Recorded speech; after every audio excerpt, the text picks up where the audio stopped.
Welcome, everybody, live to the Jim Masters Show live entertainment lifestyle celebrity talk show series.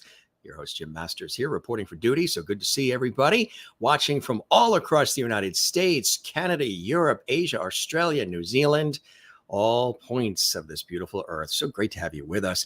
If you want to interact with us while the show is live, you can do that in our JMS Lovely Hall chat room, which is open and available. When the shows are live, just subscribe to our YouTube channel, which is Jim Masters TV. You're watching that right now. Just click that subscribe button. Doesn't cost anything. And you have an exclusive opportunity to connect with us and our viewers watching around the world, our JMS Lovelies from around the world, from all points of the globe. And you can comment in the JMS Lovely Hall chat section, which we love. Hey, boy, do we have an extraordinary guest joining us from beautiful Amsterdam, the Netherlands. Yes, those of you who follow my work on television and radio here in America and elsewhere, you know that I've had an opportunity to visit on several occasions the beautiful Netherlands and Amsterdam and Utrecht and many other areas for television projects. And it's a great place. You just have to watch out for those stroopwafels. They will catch up on you if you have too many of them. They're so delicious, they melt in your mouth. But she is in Amsterdam, and it's a beautiful, beautiful day, and we have some really fantastic things to share with you. She is a gifted and beloved psychic medium. Barbara Bandel is joining us here. She's all excited. We're all excited. We've been sharing it promoting it on all of our social media, Jim Masters TV. She's an award-winning psychic medium, and she's sharing with us here exclusively on the Jim Masters Show her sixth sense, out-of-body experiences, and future predictions. She does that by examining photos, which is amazing. Can you imagine what it's like to discover at a young age? And most people think you're crazy. Maybe you're a witch or something else, but you realize that there is this gift you've been given. Well, at age 7, schoolgirl Barbara Bandel was shocked to learn that not everyone clearly saw, felt, or heard things the way she did. And after she and a schoolmate were nearly lured into a car by a child predator, police told her that her sixth sense likely saved their lives. Eventually, Barbara got past feeling misunderstood, insecure, and afraid of what she saw, and embraced her ability to communicate with spirit guides who speak directly to her from the other side. She's our special guest live here on the Jim Masters Show today. So excited. She uses her gifts and done so for decades to help people worldwide as an internationally respected psychic medium, as her spirit guides share valuable and indisputable information that she passes along between the spirit world and our own. You know, in the book and in the conversations, she talks about the terrifying childhood incident when she first found out she had these psychic abilities. Also talks about her most jaw-dropping psychic readings. She can even do readings for everybody. Her out-of-body experience during surgery and other unexplainable life events. Her touching story of the friendship she developed over several years with the spirit of a firefighter who passed away at the World Trade Center on 9/11, and the personal messages he gave her to pass on to his widow. She's written about some of her most memorable psychic medium readings, personal stories, and unexplainable events in her book, My Most Memorable Psychic Readings and Personal Stories. You see it on the screen right there with our promo graphic. Here it is here up close as well. I encourage you to get it. You can get it at Amazon, and we'll tell you other cool places as well. Good to have you with us again. If you want to interact, we're here, we're live, and it's so cool to have you with us from around the world. Let us know you're watching, interact, say hi, and it's time now to welcome our very special guest, again, gifted and world-renowned psychic medium, Barbara Bandel, joining us from beautiful Amsterdam.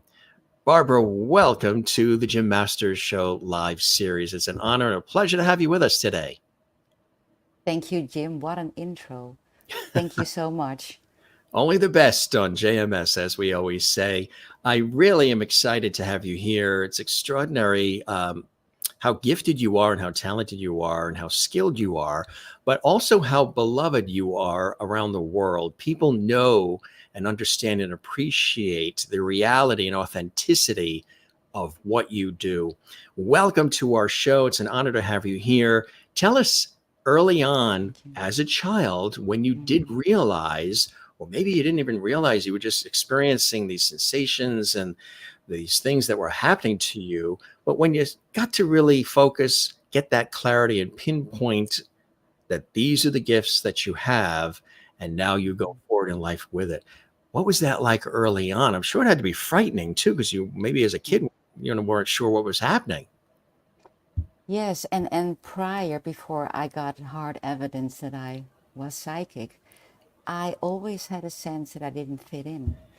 And I had a feeling of homesickness a lot. And I described it to my mother as having a hole in my heart. Mm. And I had a very loving family with siblings and my parents. So I didn't understand why I longed for something and I just couldn't get my head around it. So I had difficulty fitting in. I always felt like an outsider, a loner. And that was before I got the evidence that I could see and hear things other people couldn't, which was quite shocking, actually, yes. What were And it some of the made, things that were happening that you were experiencing that you were trying to figure out? As you mentioned, you didn't feel like you were necessarily fitting in. Did you feel like you almost had a third eye? You had the ability to see and feel things that maybe others not weren't necessarily as they go through their life experiencing? well, I thought everyone had that. And I had always two questions. Where do I come from and why am I here? And Mm. I didn't understand that no one wanted to know and no one had an answer. So I was really obsessed with UFOs. I thought the green man from Mars in the sky, they have answers to my questions. So I was weird from the start, so to say. Unique. Unique is the word, Unique. right? Unique. Yeah. I think it's a beautiful thing. I've had numbers of people, which is why I can plug into this conversation. I've had numbers of people at expert levels and even people who I've worked with who are colleagues on television and radio and elsewhere. And we've been on some shoots where we have some downtime and we have these really cool, in depth conversations. And I keep hearing the same thing about myself. And it's not something that I've been saying, it's something that people have been pointing out. People I've interviewed on television and elsewhere have also, who are in this sort of world and understanding, they'll say to me, which is again why I can plug into what you're talking about. They'll say, Jim, you operate from a higher consciousness. You feel things deeply. You are very visual. Sound is deeper and more penetrating for you. Color is more vibrant, and also that I'm quite intuitive, and that I'm a high level empath. So all three of those concurrently, I keep hearing from all these different people, from expert level to everyday people, without them knowing that somebody else said those three incredible things. So I've been in tune with that because I've always wanted, since childhood, to sort of not label, but have descriptions for some of the things I always felt, sort of in a way that I was able to maybe just predict how people would respond to things or what they're going to say before they say it and things of that nature. And never was able to really put a pinpoint on it until other people later on in life pointed that out. Did you have that happening for you? Did you have people, the adults, telling you as a kid, there's different things that are unique, or were they saying, oh, go in your room and play, you don't know what you're talking about, you're a kid? What was that experience like? Yeah, my dad, he at some point my parents, they noticed that I was very quiet and withdrawn, and I didn't share anything with anyone. So, but my dad felt that there was something wrong with me, so he took me for a long walk. We lived nearby the woods, and he started to talk to me about how everyone has a spirit guide, that we don't die after we die. We never die. Our soul always lives forever. And all these things he said made sense to me. And coming out of my father's mouth was a surprise to me. But he was very intuitive too. So that was a relief to me. And he always stood behind me with my work, and whenever, well, because a lot of people don't believe in psychics, and sometimes, especially in the past, I got weird emails and things like that. And he always said, don't worry about it. It's okay. Just do why you came here to do, what you came here for to do. So I had a big support in him. So he had these abilities himself so he could understand and appreciate it, huh? Yeah, and he was a violinist. So he played the violin, and I think he could connect with everything through his music. He didn't do anything with his gifts, only through his music, which Yeah. was beautiful. Oh, yeah. Yeah, Music is very the universal language. It's healing. It has its everything. own. It's better than prescription medicine. It's its own medicine on many It is levels. Yeah, very it true. evokes so much wonderful emotion. And violin was the very first instrument I learned as a kid. And Wow. yeah, I was drawn to the strings, and have taken other instruments since. But it's a beautiful instrument. Do you play an instrument yourself? The flute. Ah, another But I great stopped. No, one. no, no, I stopped. I You, s- stopped. but still, Yeah. I mean, it's not so easy to master that one, No. and that Yeah. has a very pleasing sound as well. Yeah. Um, really, really beautiful. So, you're a kid, you're trying to get through life. You have this experience, as you understand your sixth sense, you have this experience with a friend where there was a predator who was Yeah. approaching you guys, and you had this vibe. Um, Part of it is something that I also do believe in, and it's so true. And anybody who, especially the guys out there watching, if you have women in your life, there definitely is women's intuition. You guys Yeah. do have something a little extra that just can, you know, Yeah. sort of deduce things before they happen. I've had that happen many times with the women in my life, family and otherwise. And but aside from just that, having this sixth sense at an early age and really understanding that this situation with this person approaching you and your friend, not so good. Hmm. Tell us about that. Yeah, it was very scary, of course. He tried to lure us in his car, and the next day we had to go to the police station to describe him. And my friend and I were interviewed in separate rooms. And I wanted to do it right. I felt really responsible I was really focused.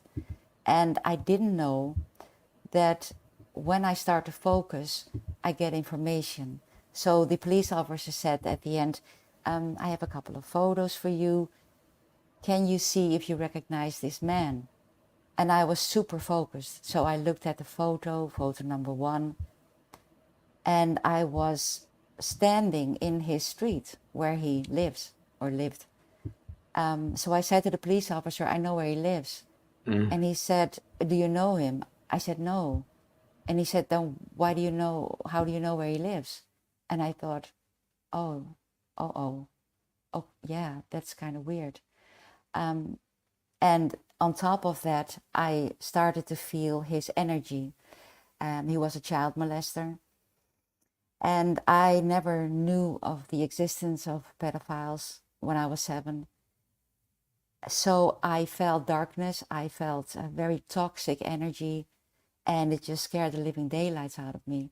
Photo number 2, second story, same energy, horrifying. Photo number 3, and I got a panic attack. But I tried to pretend as if nothing was happening inside of me, because I thought there's something wrong with me. And I asked if I could go home. police officer said yes, and I went outside and I met my friend, and I was so happy to see her. And I said, did you see that? Did you, when you looked at the photos, did you feel and see all these things? And she said, what are you talking about? Act normal. And that's when I got really scared, because she's a year older. She's still my best friend. She's a year older than I am. And I looked up to her and I thought, if she didn't see anything, then I must be crazy. There's something really wrong with me. So I never told anyone. Well, So you held this for a in for couple a of years. while. Yeah, that's a Yeah, long time to hold in something so yeah, potent, so powerful, right? yeah. And I had panic attacks, Mm, nightmares. I can imagine. I could hear, I'll never forget this. I could see in like a sort of basement, I saw a mattress, only a mattress. And that mattress, I just wanted to scream. And I heard a voice, a young boy voice, saying he wanted to go home, in Dutch, of course. And I thought, there are people in this world. I never knew there were these monsters. So I got really scared.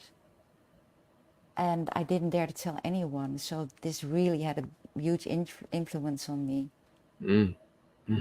Yeah. So how were you able to come to the point where you could open up and tell people and share it?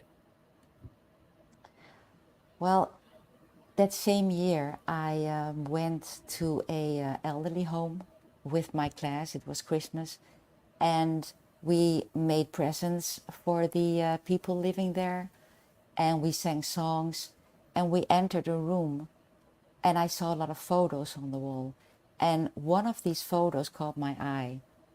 It was a young woman, and I kept staring at the photo. I forgot to sing. And that woman, her energy came out of the photo. I couldn't believe my eyes, and it was so beautiful. It was so incredibly beautiful. And she was moving towards an elderly couple, her parents. She was their deceased daughter, and she wrapped her arms around her parents. And it was the most beautiful thing I'd ever seen. So what I did, I used that beautiful feeling when I went to sleep, instead of thinking about these creepy guys from the photos. I thought about that woman and her energy standing behind her parents, and that helped a lot. That really helped a lot. In some way, she healed me with that. Wow, that's extraordinary, huh? Oh, It's I'm forever grateful. oh yeah, Yeah. absolutely. Um, I'm sure there were people too, especially in the earlier ages, when you were expressing the fact that you have this understanding, this intuitive nature. Um, they shunned it. They're like, oh, what are you talking about? We don't believe this. Just, you Yeah. know, stop it or whatever. How did you deal with that?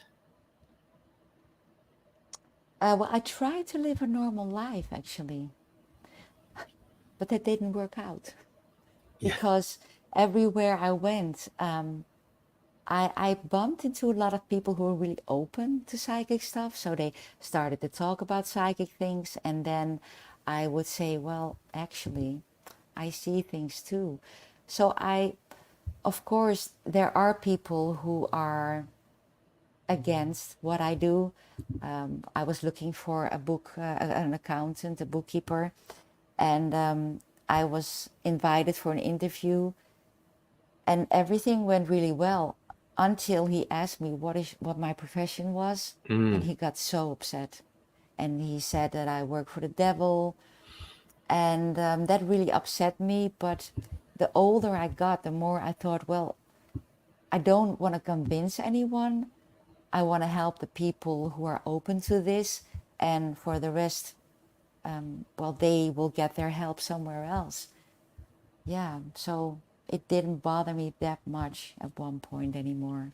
You share, vividly especially in the book, some of your most jaw-dropping psychic readings. Yeah. Tell us about that. Maybe you can share a sprinkle in a little bit here on our show. The most special reading I ever had was with the deceased firefighter.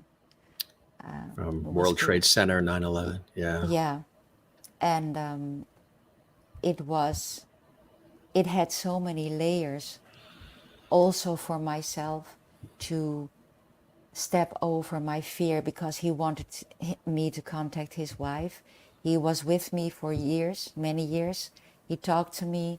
He gave a lot of information. Mm. And he finally said, I want you to contact my wife. And I thought she would book a reading with me at some point. I was convinced. But no. So I had to overcome my fears because I was scared to contact her. I didn't know what to say. Completely different country. Maybe she thought I was crazy, or maybe that I wanted money from her or something like that. So it had a lot of layers, and also because of him, I really started to believe in love again. He gave me back my faith in love. Wow. So the whole journey of finding his wife is in the book, and I still think about him a lot. And I don't look forward to dying, but when I die, I'm so happy I'm going to see him again. And my parents, of course, and everyone I love. Yeah, he's a really special man. Very special. What are some other experiences you've had through the psychic readings that you would call jaw-dropping as well? This man, this wasn't so long ago. It was when I was writing my book. I had this reading, and I thought, oh, I have to write this down. I had a reading with his daughter. This man was deceased, and she wanted contact with her father, and he was there. It was over the phone. She sent a photo, and it was such a nice man. He died in his 80s, and he talked about how when he was young, he was learning to be a doctor, and he had to join a surgeon to learn during an operation. And he saw that his mentor, this older doctor, made a mistake during surgery, and he didn't dare to say anything to his mentor. But the woman on the operation table died, and he was in his late 20s when that happened. And when he was in his 80s, he still had guilt about that. He thought he could prevent it, her death.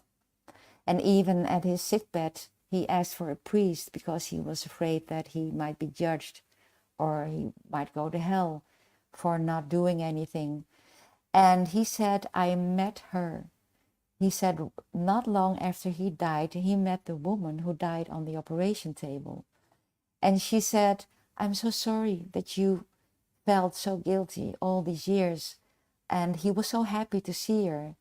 And so this was such a relief for his daughter that it wasn't his fault, and that he found peace now, and that he met her. And I think that's so beautiful. That's That really is. amazing. Yes. I'm so happy for the both of them. I would imagine, yeah, the stories that examples of the work in action like that can be. Are you ever overwhelmed by it? Does it ever scare you? Information that you get, vibes, feelings that you get, knowledge that comes your way. Does it ever consume you? And how are you able to separate this information and these vibes that you get from your day-to-day living? I do get overwhelmed, but it's good. It's an overwhelmment with love. That's why I love my work. When I give a reading, I'm no longer here. My ego is gone. I give the guides all the room to speak to my client, and all I feel is love. And you can't compare it to the love we have here on earth for each other. That's enormous love. But the love from the guides and from the universe, it goes a step higher. And it makes me feel that I don't want to end the reading because it's almost addictive. So I once asked my guide, is this the feeling we get when we die, this overwhelming feeling of love? He said, yeah, what you feel during a reading is about 60%, and when you die, you feel 100%. So what I feel is already overwhelming. So that was good to know. And I can turn it off sometimes when I'm Oh, you in my can. free. Sometimes when I'm in my free time, there's a fly here, and I said to the fly before we connected, I love you, but you have to go away. But he's still here. There's a fly that's in your room right now. I called him Elvis. I So was, I I had, was. and I said, Elvis, I love you, but you really have to go away. That's somebody who probably always dreamed that they would be a fly on the wall during a good conversation. I And think, there's the fly on the wall. yeah, maybe to meet you, to see you, I We'll bet it have to is. look around. There may be a fly in here too, and Yeah, we'll have to introduce the two. But little things like that are quite amazing. Are I would imagine you're very in tune, obviously, with nature and animals and trees and all living things, right? yeah. Yeah, and especially animals, they are so psychic, and readings with diseased horses, but also horses who are still alive. They're Yeah. they're so human-like. They have trauma, they have emotions like we have. They have a huge form of telepathy. When someone's not with their horse, the horse can sense why and how he or she is doing. It's really amazing. And dogs and cats, of course. Yeah. So I love to connect with diseased pets. And it doesn't matter if it's a horse or a rabbit or a mouse. It doesn't matter. And we all go to the same place when we die, animals and humans. So we see our beloved pets again. That's so beautiful. Yeah. You also had an out of body experience during surgery. Um, what was that? That had to be extraordinary. Yes, when I experienced it, it was the most normal thing for me. But when I woke up from surgery, I thought this was really weird and amazing at the same time. I was scared to go into surgery, and the kind nurse says, "Do you want me to hold your hand?" And I said, "Oh yes, please." So she held my hand. I fell asleep, and I could feel my body was lying below me. I didn't see it, but I could feel it. And I was moving very fast in the dark. Now, I don't like the darkness, but during surgery, I was fine that it was dark. I was going somewhere. I had the same thoughts. I had the same voice. And suddenly I was standing in a very small room with the mother and grandmother of the nurse who held my hand. They didn't tell me they were their mother and grandmother. I just knew. We didn't talk. We used our minds to communicate. And she gave me information that I had to tell her daughter. And I did when I woke up. Do you know, Jim, sometimes you have a dream, and when you wake up, you want to hold on to that dream. And the more you start to think about that dream, it just flows away. I was scared that the same thing would happen with this, but it didn't. So I was trying to tell the nurse as fast as I could to tell everything I had to tell her. But even now, I can still remember it every second so clearly. And it felt to me like an in-between space, like Mm. the deceased people can come to that room, And we as humans, hello Elvis, where are you going? And we as humans can go through that room and communicate with loved ones. And I felt that there were maybe hundreds of thousands of these rooms on both sides of the room where I was in. That's that is really amazing. It's when you think of it's Elvis serenading you. I Wants love attention. Elvis. He's coming closer, so It's coming closer. Wants to be seen worldwide on the Jim Masters Show I think series, I so. guess, live. Um, there's been other unexplainable life events too, right? Tell us about some of those. Oh, let's think.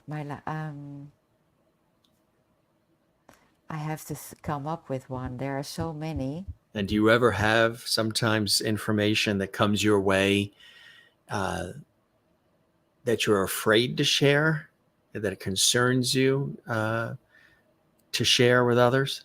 Or you'll share it if they I'll need it share and want it. it? Yeah. Yeah, if I made a couple of agreements with my guides because I don't want to tell people things that are meant to be, like the day you're going to die, that's set in stone, maybe the illness you'll get. When I can't do anything about it, I don't want to hear it. I don't want to tell people. But when I can warn people, yes, I will hear it and I will warn people. So sometimes, like on holiday, I I felt that some lovely woman who was working there at the resort where I was staying in Greece, in Santorini, beautiful place. If you ever Not get the too chance, or bad. maybe, have Yeah. you ever been there? I haven't been to Santorini, but I've been to other parts of Athens and Okay. other parts. And we actually did a television shoot on Samaki Island, which was really Oh, something special. wow. Very rugged island, and it's in the North Aegean Sea, about 7 miles from Turkey. And we were immersed with a family who had invited us there. So we Oh, were documenting their life. They had a little restaurant there, and we would go out into the ocean, and they would fish for the food that was going to be prepared at the lovely. restaurant.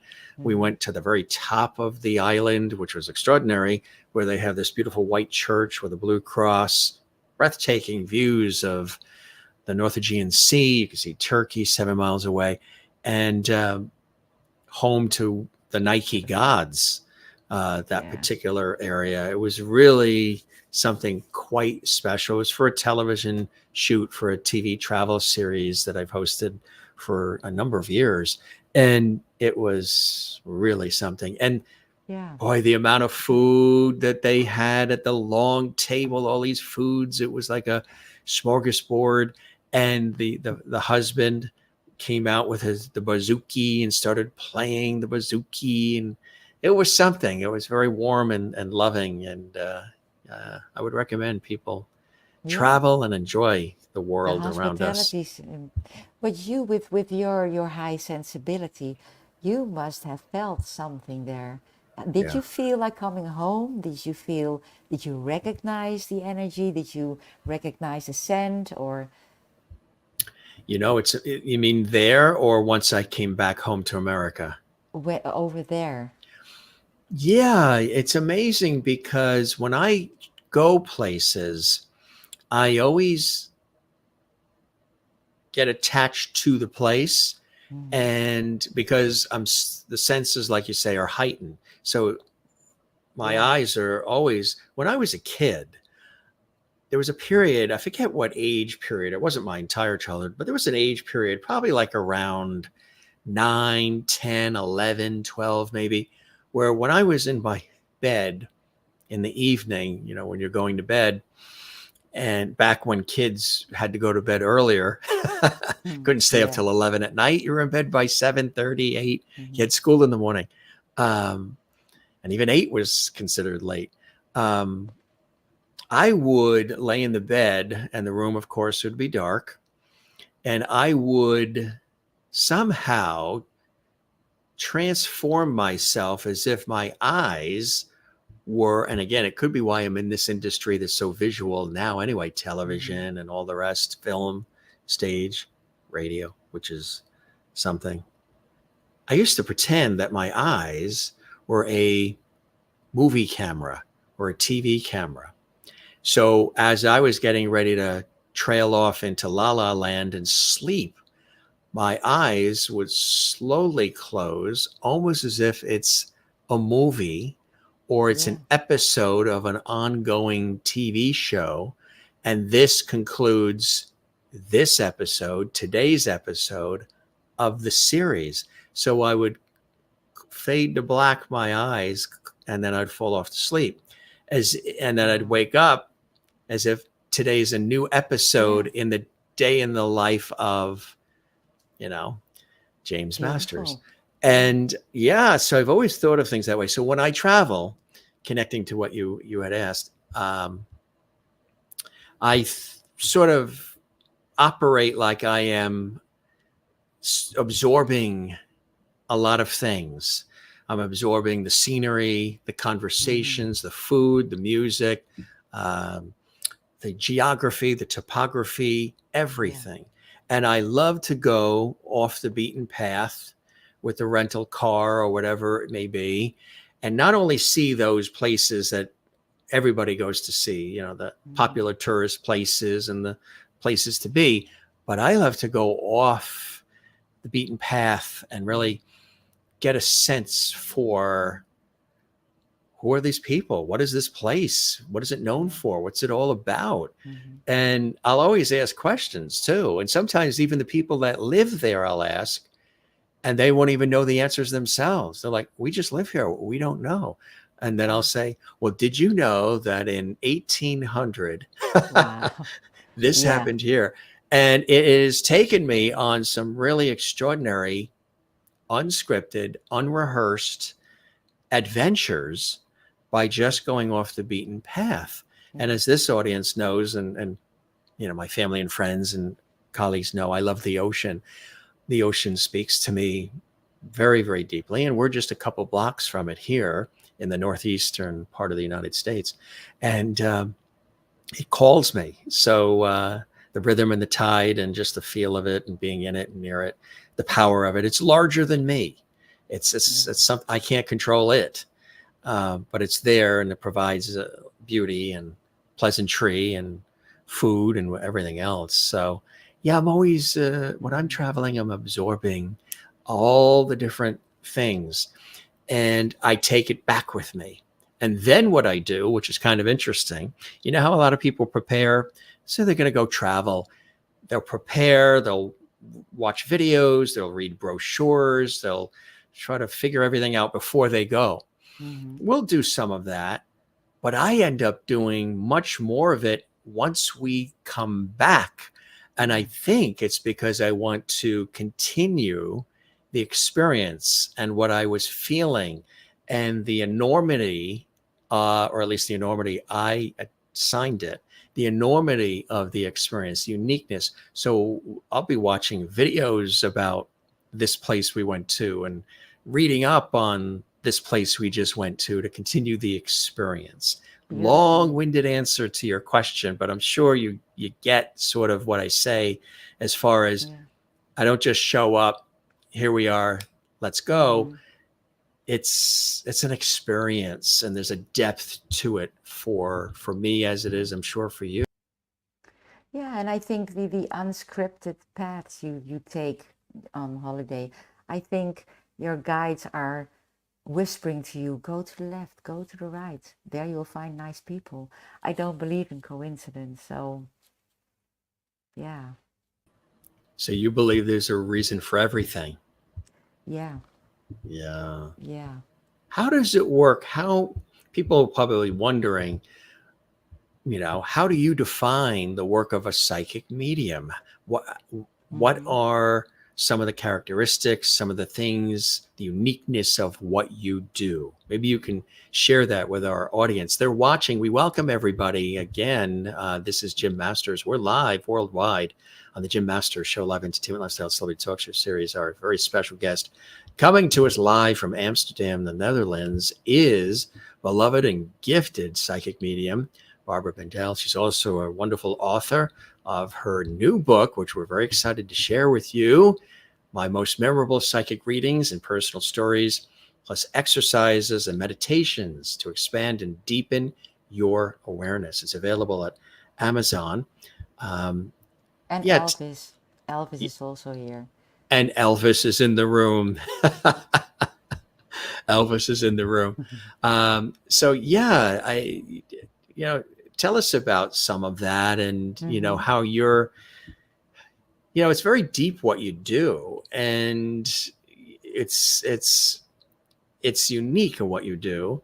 How do you define the work of a psychic medium and the uniqueness of how you approach it? Well, yeah, everyone is born a psychic, so I don't find it unique. It's just that we all can cook, but some people open a restaurant and they become chef. That's how I see it. Some people are, when you develop it, you become really good at it. So I don't think it's unique. And there's a difference between a psychic and a medium.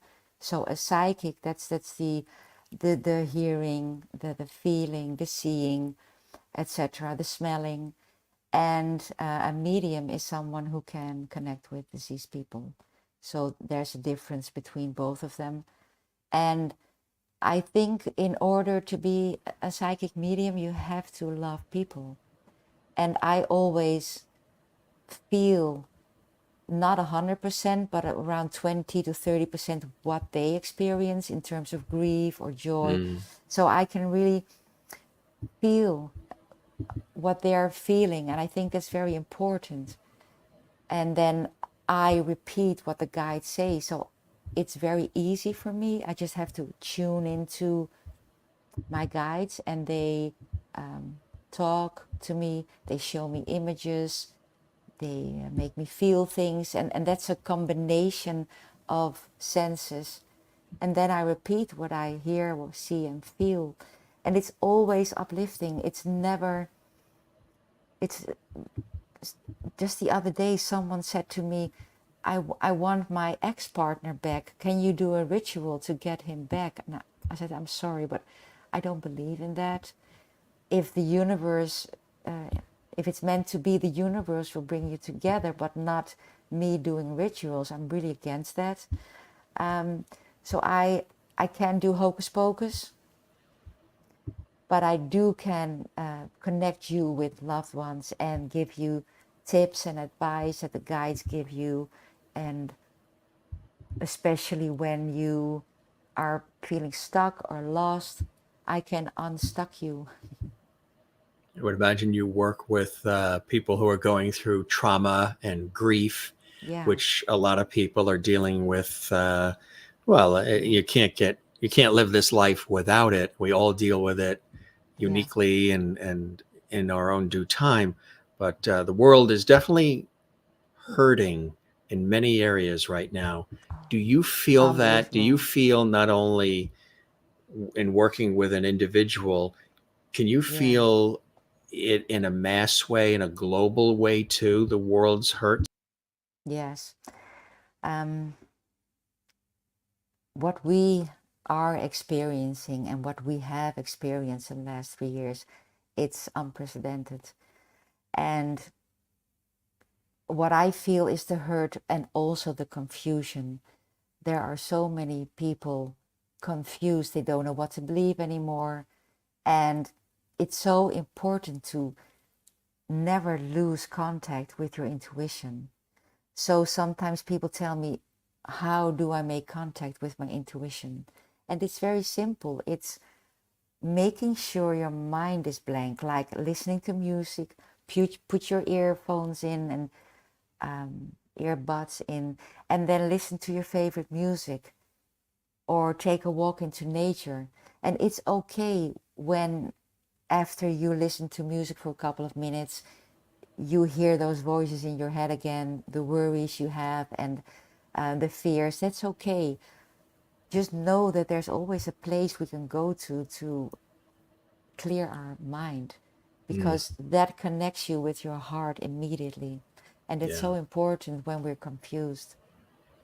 Are you able to do this work on yourself? Are you able to connect with past loved ones and friends and others? Yes. And is it harder to turn it on yourself than it is to do it for and with others? No. No, it's not difficult at all. Actually, sometimes I had a friend, and she died, and I could talk to her the same evening, and I start doubting myself. Like, how is this possible? The same, you died this afternoon, and in the evening I could talk to her. But my guide said, no, she's really here. So sometimes I doubt, of course, when I have contact with my own loved ones. But no, it's possible. Do you feel certain things, vibes, energy, or everything is energy, as we know? Everything on Hmm. earth is has energy. A chair, a lamp, whatever, it has energy. Are you able to deduce certain things about a person based on the vibe and the energy that they are giving off if they enter a room that you're Hmm. in, or even in a crowd of people Yeah. and you're in that room? Are you able to filter through all that and get, without them even saying anything, get certain things about them, whether the person is a happy-go-lucky, caring, empathetic, Hmm. genuine person, or it is somebody who is a predator or somebody who Yeah. is out to do others harm? Is that Hmm. a, and have you ever, as a result of that, have you ever been called into um, by law enforcement, by others who can find what you do of great value as they try to figure things out? It's very easy for me to, I call it peeling off the layers to feel what's underneath. I love the saying, our energy talks before, or speaks before we open our mouth, and that's so true. But anyone can do this. It just, you have to rely on that first gut feeling. I never had law enforcement. No, it's just, but I can do it. It's very easy. We all can do it. We do it automatically. And sometimes we doubt. And then maybe months later, or days later, or years later, we say, see, I told you so. You couldn't trust him or her. Yeah, always trust your first instinct. Jen Barry's watching in Pennsylvania. She has an interesting question. Um, you see it on the Yeah. screen there about that particular board. Have you ever used that kind of board? She has. And if she ever uses it again, lots of protections, sage, salt, white candles, etc., things of Mm-hmm. that nature. Do you ever get into any of that area, like what she's talking about? She's watching in Pennsylvania, USA. Mm. Hi, Jen from Pennsylvania. Yeah, always ask for protection. Um, be, for instance, say to your guides, you can say guides. They know you mean your whole group of guides. Say, dear guides, I want protection. I only want contact with the highest and purest source of information. And I think it's very important to do so when you use a Ouija board. I have no experience, but my parents used to do that before I was born, and it predicted my birth. And at some point they stopped doing it. And but just make sure you protect yourself with just stating, I want to be protected. I only want contact with the highest and purest form. Period. Um, it's really amazing when you think about the uses of what you do and the power of what you do and the energy that it brings forth.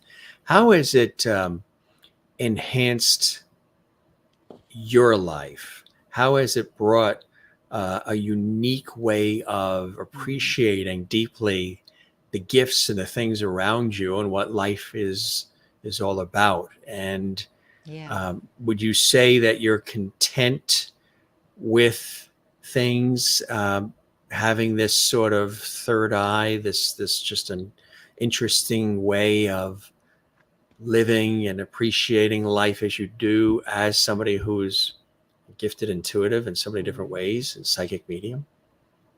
I think it's a blessing. I learn so much from the guides and from every reading. They give advice, and I think, wow, I'm going to use that in my own life too. So I learn a lot. We're here to learn.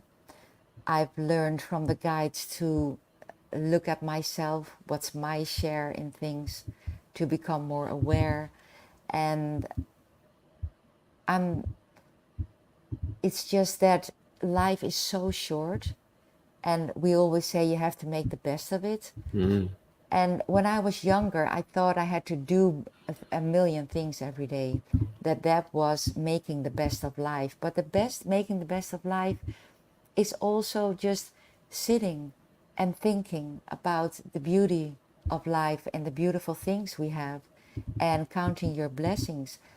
So yeah, the amount of wisdom that's around us, and we can make contact with, it's such a blessing.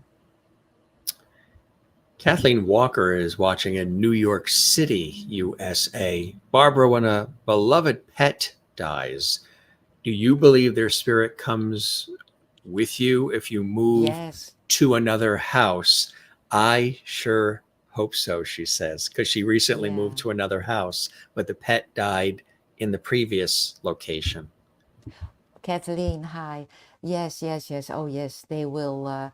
Sometimes they even go with you in your car. So, sure, where you are, they are there too. So don't worry. You can move, and your loved ones will find you, your deceased pets will find you. So, no problem. I see a lot of animals around you, by the way, Kathleen.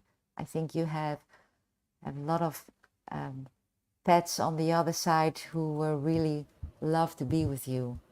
It's busy around you. Good. That's amazing, right? So you can.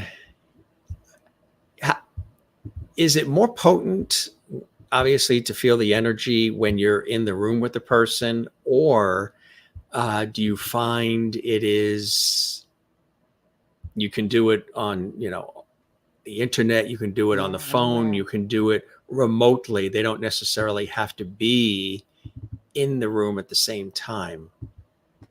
No, I when I read Kathleen's question, I immediately got the answer from my guide. So it doesn't matter where someone is. They can be on Antarctica. But if someone's touching my head all the time, I think when people are a bit intuitive and they focus around me, I bet I want to hear if someone sees something around me, because I can't, because it's busy. And I don't mean Elvis, Yeah. our lovely fly. I mean, because here he is again. Hi, hi. Do you ever get that feeling when you think there's a little bug in your hair and you touch it and there's nothing? That's the same feeling I have right now. And it's always people who are deceased who are stroking our hair.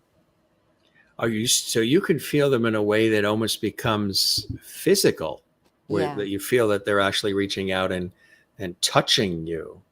Does it ever Yeah. frighten you? Never. Oh Did no, it in the beginning when you first experienced that? no. No, because I can feel the love that comes with it. But I'm just, sometimes when I give a reading in my office, my client says, I see things around you. And I'm just curious if people see it on the video too. Yeah, really extraordinary. Maureen, one of our JMS lovities, watching in Arizona, USA, in the Phoenix area, she says and asks this: hope this makes sense. I lost my dad 14 years ago and lost my mom 4 years ago. I see signs of my mom hanging around all the time, but not my dad. Why is this? Thanks for your question, Maureen in Arizona, USA. Hi, Maureen. He's giving signs, and he's showing me a key. So whenever you see a key in a place that's abnormal, like in the supermarket, or there's suddenly a key in your car, a key that doesn't fit in any door, or you get postcards with a key on it, that's your dad. And he's doing his best to and your mother's laughing right now, like she's she's not laughing. They're having fun because you recognize her signs but not his signs, and I hope you will, because yeah, the key is definitely and the pigeon as well. They both use pigeons to get your attention. So when there's a pigeon that you think, wow, this pigeon is really close to me now, or why is this pigeon around all the time, that's your mother and your father, and they're sending you lots of love. And hi from grandma and grandpa as well from your mother's side. So the key, look at the keys. Yep. I always get my information from the right. That's why I know for the viewers it's the left, but it's always from the right because that's where the guides are and talking to me. So I always move my head to this side. Merlin's watching in Ontario, Canada. Happy Thanksgiving to our Canadian friends. We have our American Thanksgiving towards the latter part of November, but our friends watching in Canada at the time of this live show this weekend, they're experiencing their Thanksgiving weekend. To all of our Canadian friends, we wish you the best. Merlin is in the Ontario area in Canada. She says, can you turn off someone trying to contact you? Interesting. Hi, Marilyn. Yes, of course. You are the captain If of it's your an ship. ex-boyfriend, you just say, take a hike. Yeah. Or you say it very politely. You say politely. But in case of somebody that's trying to contact you, yeah. Yeah, diseased. I think you mean diseased. You are the captain of your ship. You make it very clear to your guides you don't want any contact. You make the rules.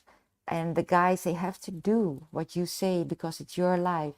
And so you can do that. And just make sure you put like a bowl around you. I always put, every day can be a different color, white or pink or blue, a bowl. And around that, another bowl of silver. And why silver? Because it reflects the energies that I don't want to feel. So that includes the people you don't want contact with. So yeah, take matters into your own hand and say what you do want and what you don't want. Do you have a favorite color? Is there a color that you gravitate to? Pink. Pink. Barbie. Barbie. Yeah, Yeah. pink. What I do love you pink. think it is about pink that draws you in? Pink is the color of self-love. So I need more pink. I need more self-love. And I think all women can use that color because we're so hard on ourselves. Mm. Yeah. So pink it is. My favorite is green. I've always loved green. All the different shades Oh. of green. I would say probably the one that catches my eye quickest is like a Kelly green, just that Kelly green. But I like all different shades of green, and even when they start getting into some of the blues, um, I've just always gravitated to green. And I don't know if it's because it's a positive color, it's a color that's maybe non-threatening, it's welcoming, it's forward movement, growth, nourishment, green. Healing. Green is healing yourself and others. So you can buy something in a beautiful color green, like a t-shirt or a pair of undies. You can a candle or a cushion. It will, because colors, they do work. They enhance what you need. But I think you heal others also yourself, but you also heal others. You're not aware of that, but you do by just listening to people's problems. I've heard that a lot. Yeah. And Yeah. so that's why I asked for you to see, even for myself. My sister is very similar in that way. Sometimes we've carried other people's burdens, or we've carried Mm-hmm. on our shoulders the world's troubles, try to Yeah. figure it out. Um, so how you can sort of learn to not do that. And one of the ways that I've learned is you have to create boundaries, healthy Yeah. boundaries. You're not shutting people out, shutting them off. You're just saying, look, Mm-hmm. I'm in the room too, and there's a few things that I also need to tend to, and I need to take care of. So, I'll be over there with that bucket of water for your fire, but I have some flames in front of me that I have to deal with first. Allow me, Beautiful. give me the slack, give me the Yeah. slack to be able to do that. And I'll be there, you know me, I'll Yeah. roll up the sleeves and we'll dig in and solve it. But I got a few things here that I got to, Mm-hmm.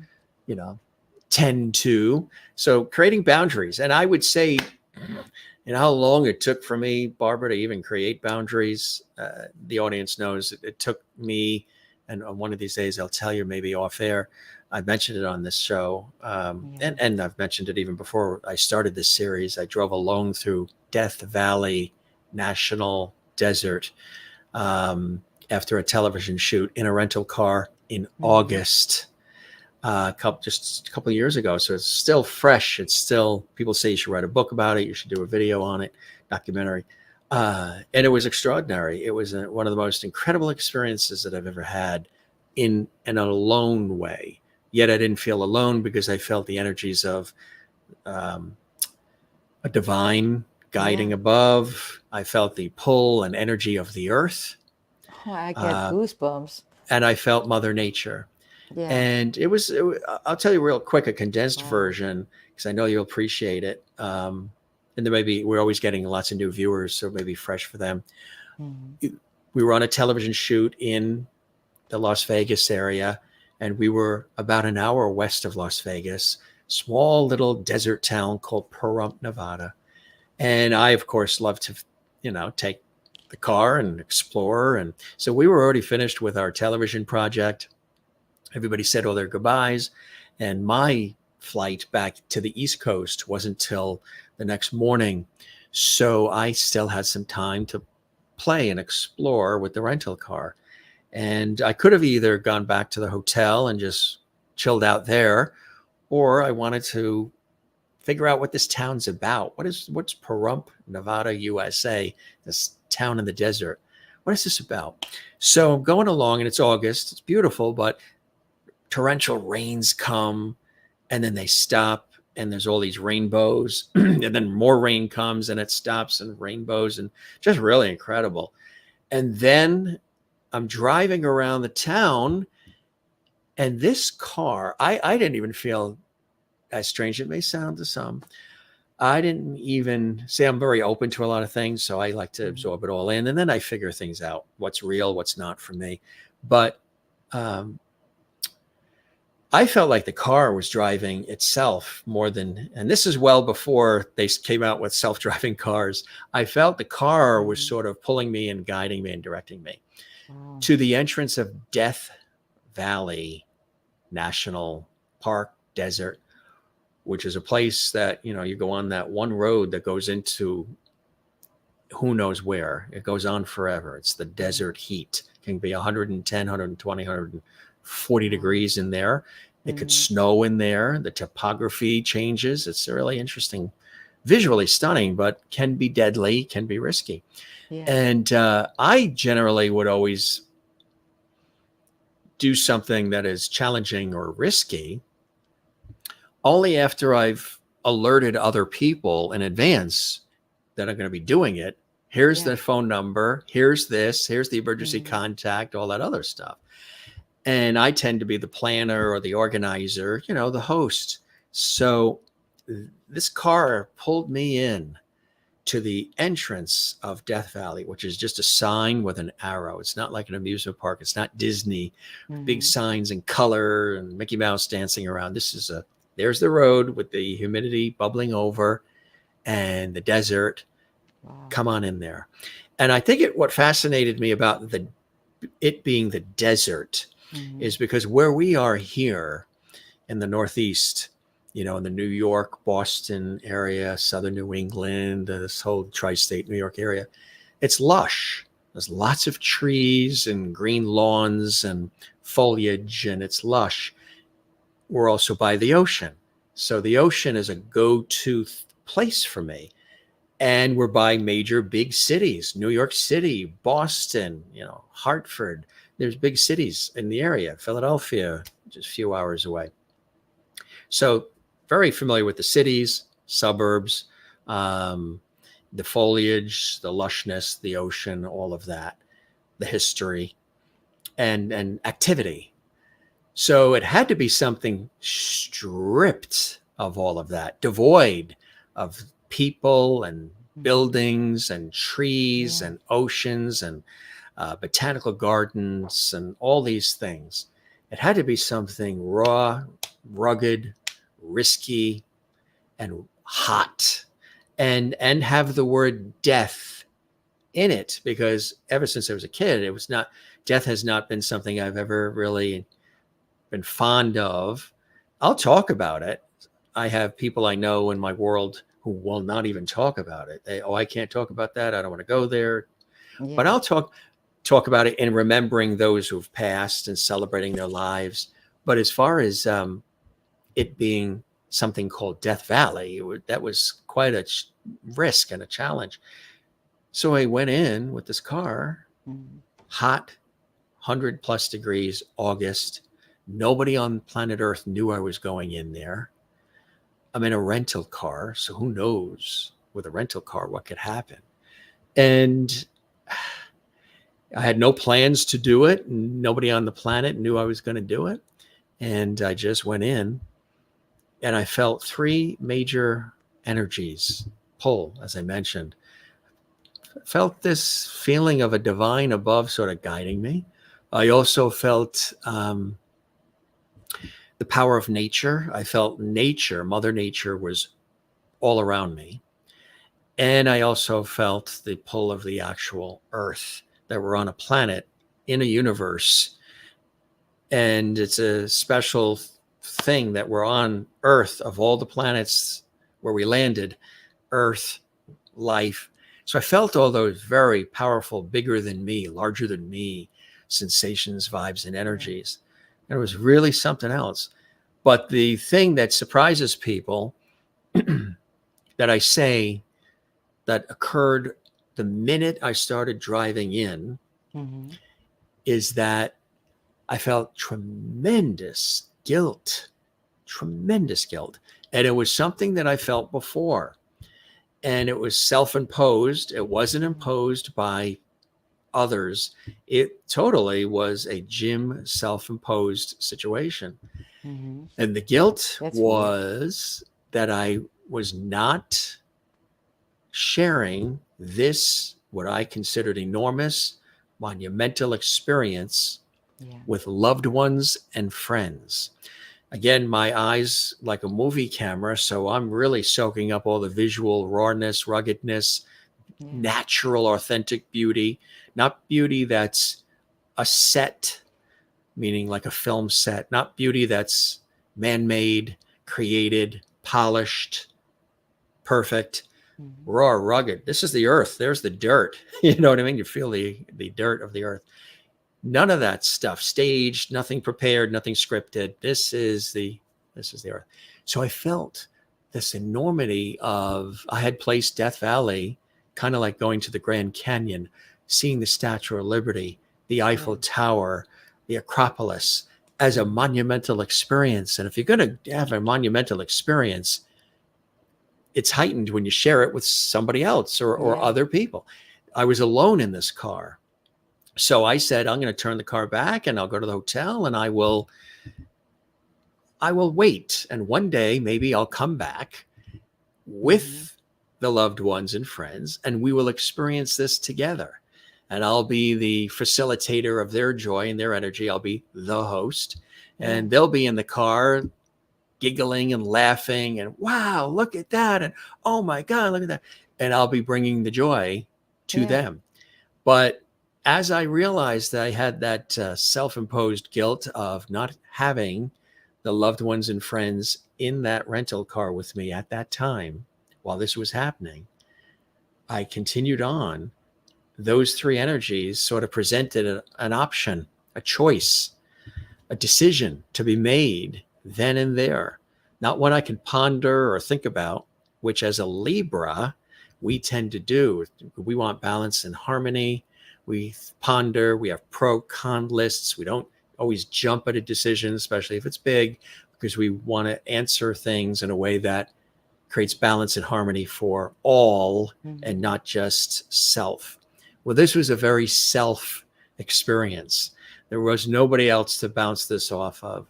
And I'm going through, and those three energies, the divine, the earth, Mother Nature, said, look, you got an option here. You could keep going and see what happens, or you can go back to that hotel and you can, just relax at the hotel, enjoy, and who knows, maybe you will never come back here again. You don't know that. You say you might, but who knows? So you got an option. You can keep going if you want, or you can, you can turn back. So I said, I felt pushed. I felt like these energies said, go, keep going. And I went, and it was incredible. I mean, it was filled with risk and challenge and just incredibleness. Heat, August is not the time you would normally go into a desert on purpose. No. But what happened was I went all the way through and all the way back. It was like nightfall when we got back. I say we, me and the energies. And a couple of things that came out of it. A lot of people say, oh, gee, first of all, what the heck were you thinking doing that? You didn't tell anybody. You're in a rental car. It's August. It's a desert. What are you, crazy? So you get all that first. And then the second thing was people say, well, what did that do for you? What happened?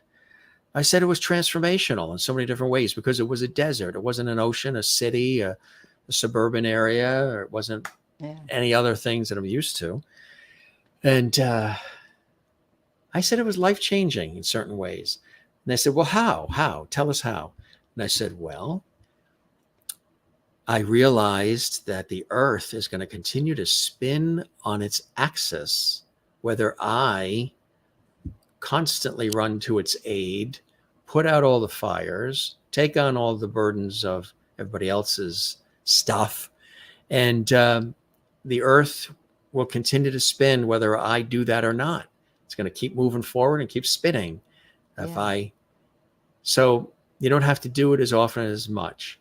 Second is, how when you're on an airplane and the flight attendant says, okay, in the event of an emergency, an oxygen mask is going to drop in front of your face, grab it, put it on you first before you help others. I wasn't raised that way. I don't think that way. I would always hear that about the mask, and I would say, how greedy, how self-serving, how selfish that is to grab it and, it's like, give me that. And then you're on your own. No. I would want to help the person next to me first, make sure they're good. They got what they need. Then I'll take. I learned in driving alone through the heat of Death Valley, you have to put the mask on you first to have enough oxygen to help the world. You also have to recognize that they need to put their mask on themselves first before they can do anything. The third thing is you have to create boundaries. You have to create some boundaries that are healthy, where you're not always putting yourself second always for everything else and the concerns of everything else. So you've got to create some boundaries where you are front and center. And so that developed as well, which I thought was really very cool. So there's these major things that happened. And the last thing that happened is the understanding and appreciation that there will be times when something like that happens, where I'm propelled to go into Death Valley alone in a rental car in August in the desert, and never having been there before, not sure what's going to happen, not telling anybody either, and that it's a gift, that I was presented with a gift, that was a gift only I was supposed to experience at that time.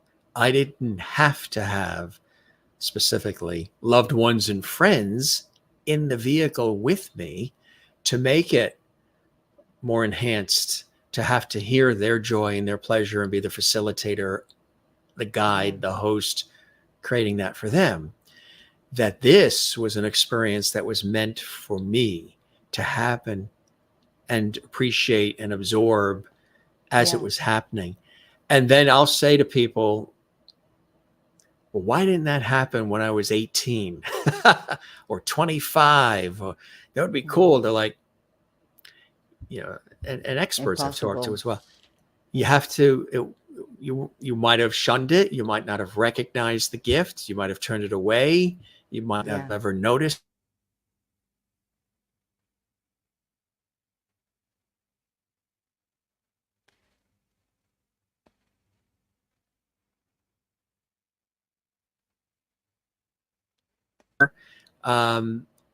You were present, you were there, and it was a gift meant to be. Yeah, beautiful gift.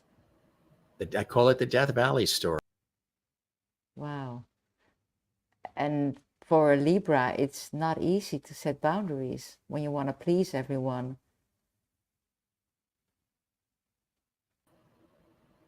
That's very true. Yeah, that's very, very true. Beautiful story, Jim. Interesting, isn't it? A lot of people say you got to write a book, and then it goes on longer. That's the abbreviated version, which is still a little long, but it's abbreviated version. But I figured I'd share it with you because I knew you'd be in tune with the energy, especially those energies that were found. Nothing, exactly, and nothing to distract you. So that was really smart that they gave you these insights in a bare environment. Absolutely. Yeah. And I reference it a lot when I often question things. Oh, should I have the boundaries, or should I, lower the boundaries? And mine are pretty lower than most, but still they're there, which is good. And I enjoy them. And actually, there's people that appreciate that I have boundaries. They respect that there's now boundaries. Exactly. There's a couple of people that disappeared who probably I was carrying anyway. Yeah. You set them free. Each other, we've been liberated. David has a question. Thanks for watching, David. Do you believe pets can reincarnate and return to us? And if so, how can we recognize them when they return as another animal? Very good question, David. Thanks. Yes, they can reincarnate into another animal, but how? That's different for every animal, how to recognize them. I believe that when you, let's say you had a dog that died, and a couple of years later you buy a puppy, and you feel a sense of, do I know you, towards the new puppy? Or you constantly have to think about your previous dog, or the dog acts the same way, the puppy, like your previous dog. I think that could be the reincarnation of your previous dog. Yes, but they do reincarnate just like we do. That's fascinating. It really, really is. What was it like? And thanks for the question, David. And folks, let us know where you're watching from. We know we have an international audience and we welcome everybody. What was it like writing the book? I'm sure that it was a very therapeutic and cathartic experience. And congratulations on this book, Barbara. Thank you so much. How did it feel? It felt like giving birth to triplets of 20 pounds each. And so it was a very heavy experience. Yeah, I still have stitches. Profound. I always had an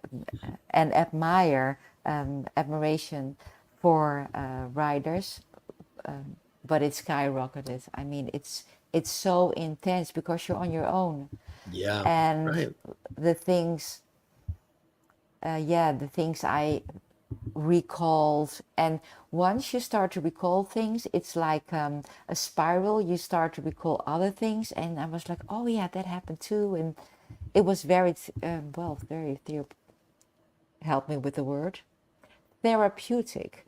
Therapeutic. Therapy. It was very, yeah, but I loved it and I was happy it was finished. Yeah. Right. Yeah. That's, um, are you on 24/7? Is your, is the energy, is it happening all the time? Like you said, there are Yeah. ways that you can turn it off, um, Hmm. or reduce it. But does it ever, as you try to do that, does it ever become so strong that it doesn't let you? And it is it. I mean, are you able to go to bed at night and sleep well, Yes. uninterrupted, or are you Yes. interrupted even in the depths of REM sleep with information Hmm. and vibe and energy coming your way? No, my guys, they make sure that I get my rest, and sleep is very important. Um, yeah, like I said, I can turn it off, but when I have to tell something to someone, I will get the information, but it doesn't happen a lot. So I do get my private moments. And of course, we don't want to be disturbed in the shower and things like that. We do want to have our privacy. So I have that too. Yes, you don't want to be startled and slip on the soap in the shower. For instance, yeah. And that's when, and when you're Okay, we're home. yeah, yeah.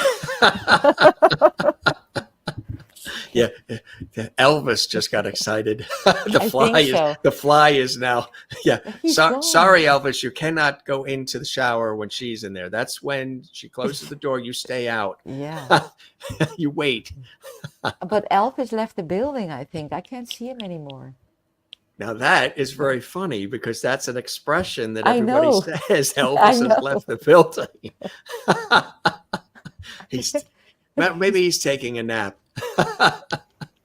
Yeah. That's Oh, amazing. yeah.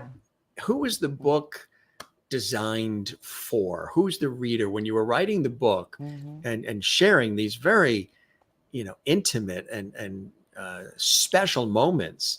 Um, did you have a reader in mind, or is the book, can anybody benefit and be Hmm. impacted by the book? Yeah, I think anyone can learn more about what it's really like to be a psychic medium, because some readings are really very difficult. Mm, And it's not like easy questions all the time. Some questions are really difficult, hmm. emotional.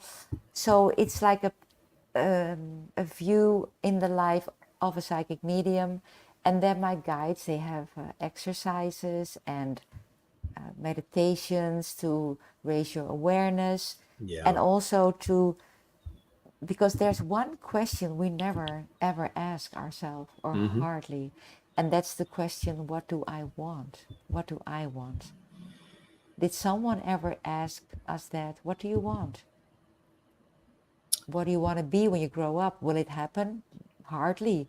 But you have to ask yourself once a month, am I still towards going what I want in life? And there are exercises, and you can write down all the things that will help you to get what you want, because it's never too late. You can start every day.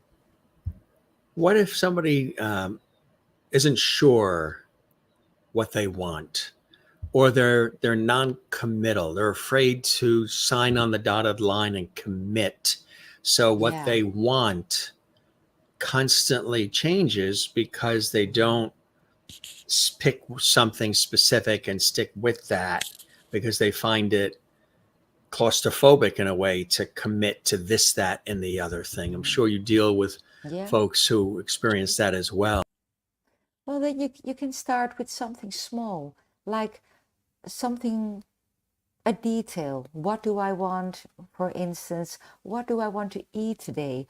If you start to practice to answer your question, what do I want? You you can get to the bigger questions that you're afraid of because no one ever asked them, not even yourself. What do I want? So start with the easy questions that are very um, not so difficult for you to write down or to accomplish during the day or during the week or whatever. Start with easy steps. That's great Yeah. advice. Appreciate that, Barbara. Uh, what is a typical day like for you? Is there no typical day for Barbara? Um, my days are pretty structured because I take very good care of myself because it takes a lot to be a psychic medium. Mind, So I'm body, very, and spirit, right? yes. So, but the readings, none is, every reading is different. And so that's what I love. Every reading is different. I never know who will come through. I never know who's going to talk to me. I never know what's being said. And but for the rest, my days are, I try to balance my days. How do I feel? And some days, like when there's a full moon, the other, a couple of nights before we had a, or was it maybe 2 weeks ago, we had a very heavy full moon. I could hardly sleep. Do you have trouble with the full moon, Jim? Do you feel like the hairs on your back grow longer and your teeth like a werewolf? You know, You're sensing I with think your that tongue. they call that Halloween, right?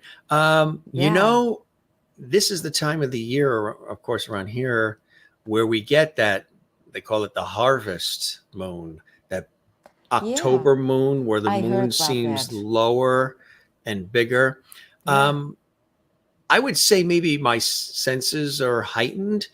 yeah, However, I think because I'm born around this time, September on the 24th, I'm still sort of happy birthday. basking in the glow of the energy of Mm, that.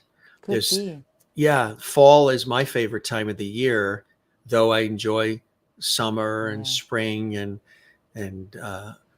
winter yeah, here and there. yeah. Winter could be beautiful. As a kid, we always When you're loved it. inside, Yeah, yeah, a kid with this, you make your igloos and you have snowball fights and you just go sleigh riding and everything or skiing. that's But awesome. fall, I think I really enjoy, Yeah, probably because I was born in the fall, I was born really at the beginning of the fall, but also it's a time of reflection. Some people like, oh, well, it's the end of summer. And I mm-hmm. look at it like it's a time to now look at everything we've done this summertime, all the fabulous things, places we went, and the energy of the Yeah, summer. And then let's reflect on it as we now get ready to have the holidays coming, Christmas and yeah, to Thanksgiving, and prepare. get ready for Yeah, the new year. So the mm-hmm. excitement, it launches with my birthday in September, and then it builds up to the holidays, and then the new year comes. So, Yeah. so the moon, you know, uh, It can be difficult. It can be really for some rock you from your people, sleep. Yeah. yeah, I always say, put it down on your agenda. When is a full moon? And then I forget it myself, of course. But yeah. whenever you have trouble sleeping, and then you say, oh, okay, that was a full moon. Yeah, now I get it. And then because sleep is very important. Yeah.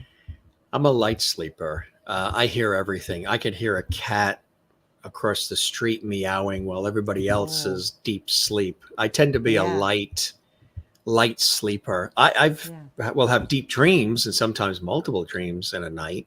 Lately, I've been having that. I've been having a lot of discombobulated dreams, and a lot of them are people who have been in my life, people who are here currently, Yeah. but a lot of people who I knew years ago or who've moved or who've passed away. Mhm. I'd say in the last 2 months or so, that has been heightened. And again, it could be the reflective time of the year of autumn, holidays coming. That Mm, sort of is heightened. These, could be. and you wake up. You ever have a dream where you dream with somebody that's no longer here is in the dream? Yeah. The dream seems so extraordinarily Real. vivid that Yeah. when you wake up out of sleep, it's as if they were right physically, Yeah. visually there in front of you. I've had that where I have felt Yeah. them so strongly, where the feeling that I had when they were physically here with them, that Yeah. connection, that feeling, that Yeah. certain thing was right there again during the dream and right after the dream. Yeah, What is that called? I call it an encounter dream, but that's the story where that I was in a tiny room during my operation. I believe you were in one of those little chambers, because an encounter dream is always when someone who's deceased and you talk to them, they look healthy. We can sometimes see the color of their eye and their eyelashes, and their hair is shiny. They look very healthy. But I do find it annoying that when you wake up and you try to remember it, it just disappears within seconds. They should change that we remember what the disease said to us, because we want to know, but it's gone when we wake up. They shouldn't do that. Just What give, do you think it's a protective thing that it's gone, so we I don't think, dwell on it, or how come it? Do you think it's so fleeting? It's so yeah, vivid. People it's always say I had so a vivid vivid. dream, but I when they try to Yeah, tell it back, um, it's gone. Well, I think when we meet someone who's deceased and we have a conversation, that it's a conversation on soul level, and our mind, when we are awake, wouldn't understand. So there is a reason why we don't understand these encounter dreams. But I sometimes I wake up crying when I've met my mom or my dad, and I just want to hold on to that feeling, and that's gone too. But it really sticks with you all day. So a lot of information is too, we don't understand it while being awake. When we are asleep, we are our soul, and our awareness is complete, so then we do understand. yeah, But it's beautiful. We can give them a hug and everything. you are you are very Libra-esque, and what I mean by that is you have a very soothing and reassuring, warm, compassionate vibe, vocal quality, personality that I think bodes very well for what you do, because you're Thank working you. with folks who oftentimes are a little trepidatious, a little resistant, perhaps unsure of life and themselves and what has happened and what's going on and what do I do next. And they need reassurance. They need a safe zone. They need trust. They need understanding and that Mhm. emotional intelligence, the empathy and compassion. And you have been soaking that in because I'm, as much as I'm chatting with you and we're having not what I don't call these interviews, I call these conversations.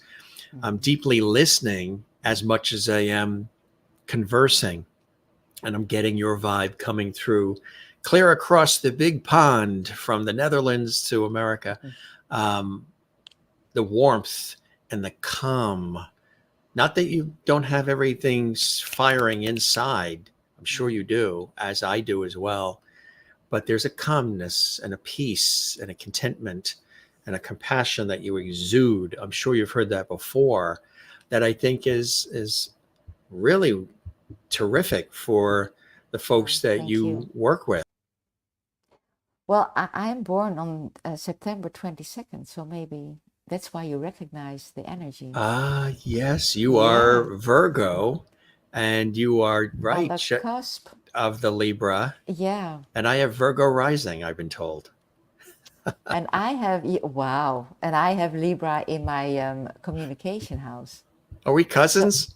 I think Probably. so. Probably. Yeah. Well, That's it. thank you for your kind words. The pleasure is mine. Merlin in Ontario just had a quick question. Are you picking up energy from the viewers themselves? Is that hard to do without seeing them or hearing them? Um, And if I could do that, I think I would be overwhelmed. yeah, that would be a lot. You'd have It's too everybody, much.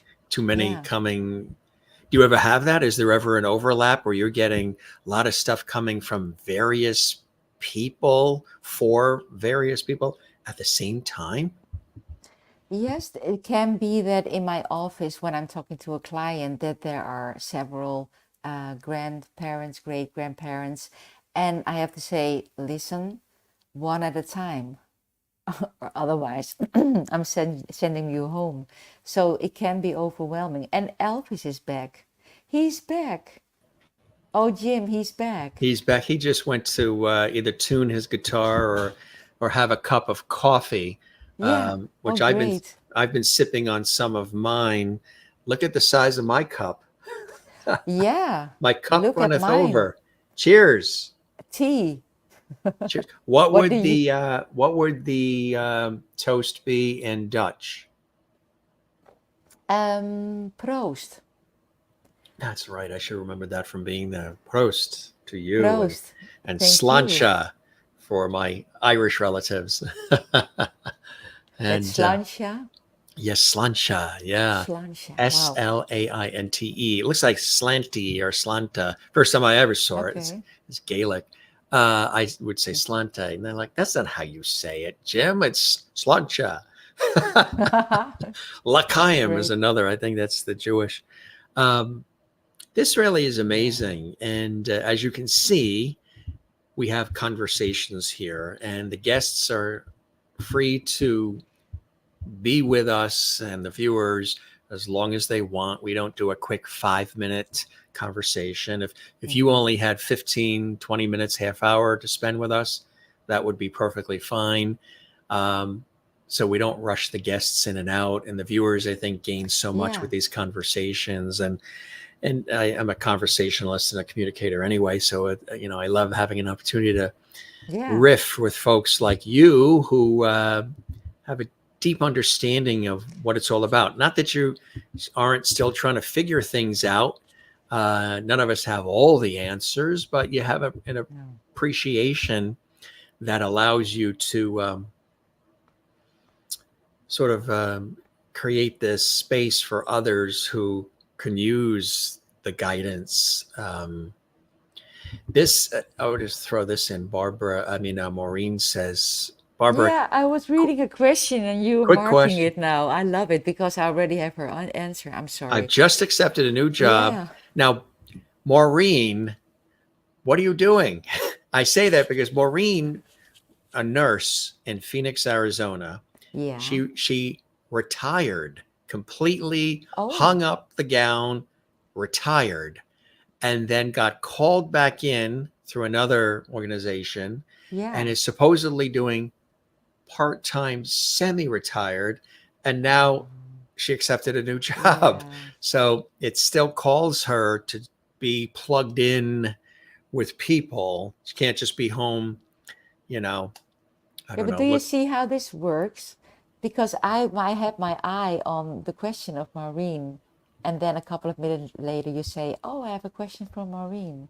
It's This all is how it works. So yes, it's going to be very good. And you're really a very good leader. You don't think you are because you like to be more in the background, but you are a leader. Yeah. that's wonderful. Yeah, that's terrific. I know with me, and there's your answer, Maureen, and thanks for that question. You are obviously a leader, and it's going to be a good new endeavor, she says. And Yeah. yeah, LOL, Gonna Jim. I be. know, another part-time gig. I know.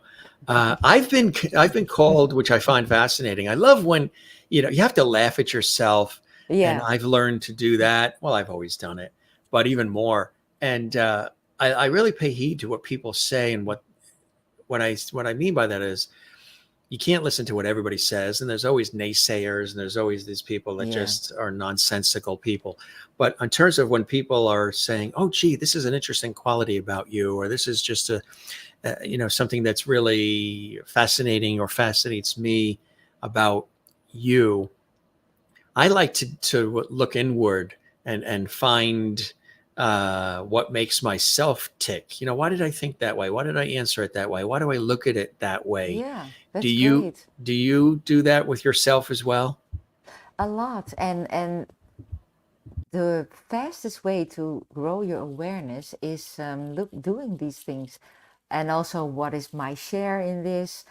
Could I've done it differently? Or when you want to do something, what are the consequences, etc.? That's really working on your soul growing older, wiser, and that's what we want. It's interesting the description that people have said. A lot of people that are in the leadership world, they're leaders, they're CEOs, they're executive leadership coaches. I've Yeah. interviewed a lot of them in my professional work as well. And they'll say, "You know what you are?" I'm saying, "What's that? And do I want to know?" Yeah. They say, What? "You are an understated leader."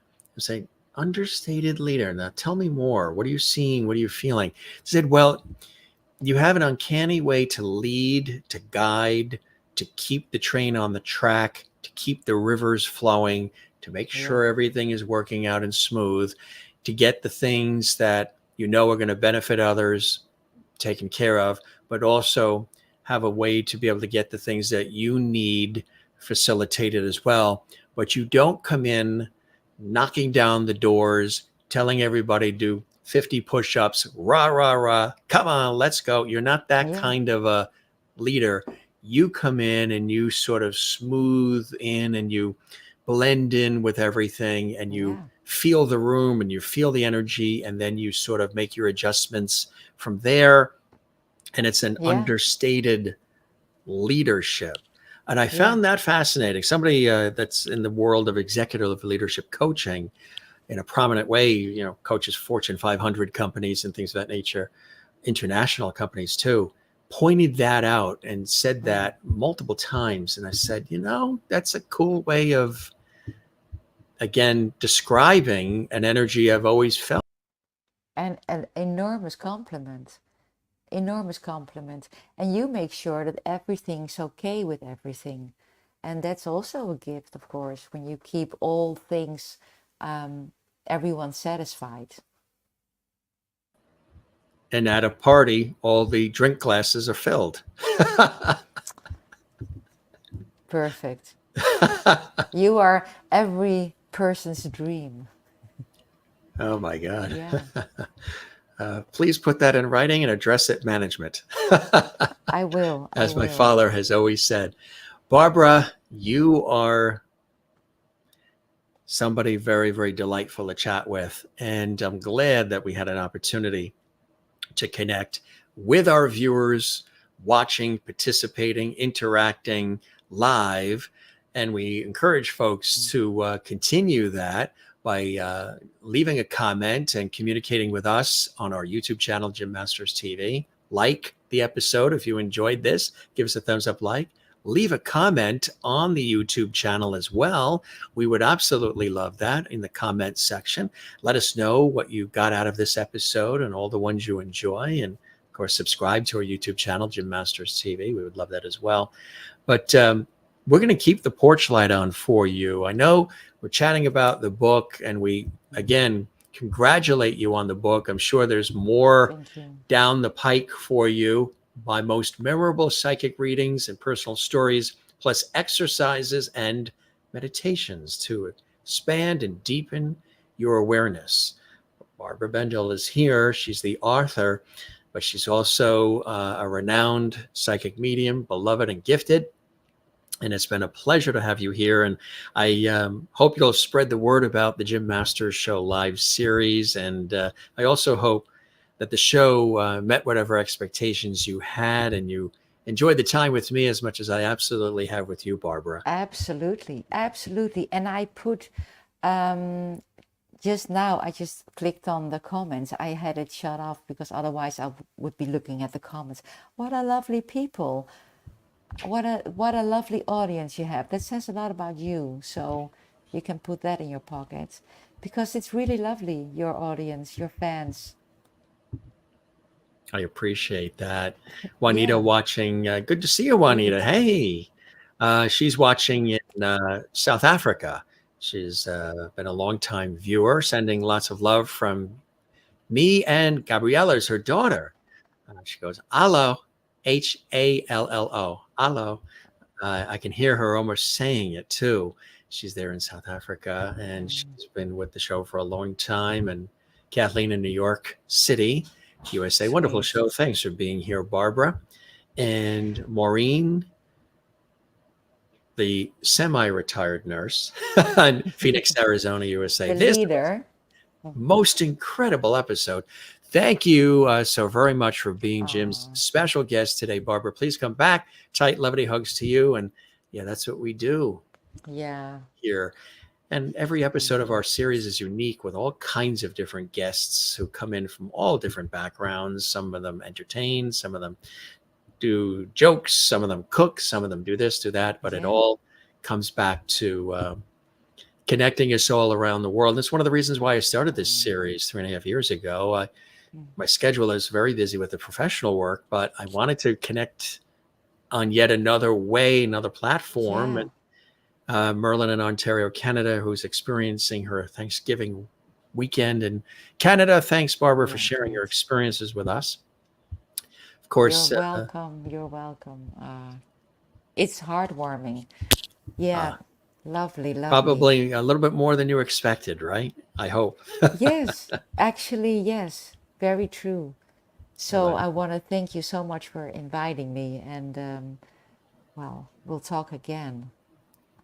Absolutely. Yeah. We shall. Yes, let's stay connected. And you can find me on all the social media, Jim Masters TV, Facebook, Instagram, Twitter. And of course, you're around as well on the socials. And here is the website, everybody. We've been showing it throughout the show, but that is Barbara's website. And the book, again, do you see another book coming? Now that you've written this one and Another birth of another triplets. but maybe not 20-pound triplets. Well, now that you've 18 got pounds, this yeah. one birthed, maybe Yeah. Yeah. you've worked it out. Can I sleep on that? Yes, have some dreams. Dream. I will be in your dreams tonight, and you will hear me asking you that. Yeah. Okay. Great. Jen Barry in Pennsylvania says, thanks for spending time with us. Come back thanks, Jen. soon. You're a delight and a wonderful person to converse with. Barbara, from all of us here, thank you so much for stopping by the Jim Master Show Live series.